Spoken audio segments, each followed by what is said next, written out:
चला संपली काम सगळी आता घरी जायचं. हे माणूस इथं बसले जरा नाही तर डोकं खाते. बघते माझ्यावर किती जीव या माणसाचा. चला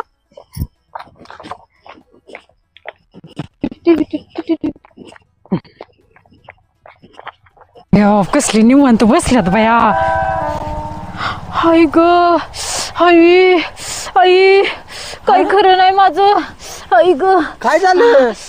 काय तुम्हाला काळजी आहे का? माझा हात कसला दुखतोय. हात दुखतोय? मग काय कुठे इथं?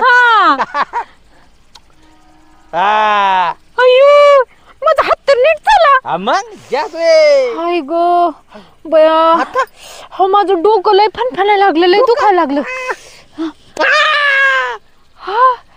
अयो माझं डोकं पण थांबलं. मग राव तुमच्याकडे लय जाली उपाय राव. हा लय चाली उपाय. सगळं नीट करताय तुम्ही तर. हो मग माझं आहे ना हा. महिन्याभरापासून तोंड आलंय तेवढं नीट करता का?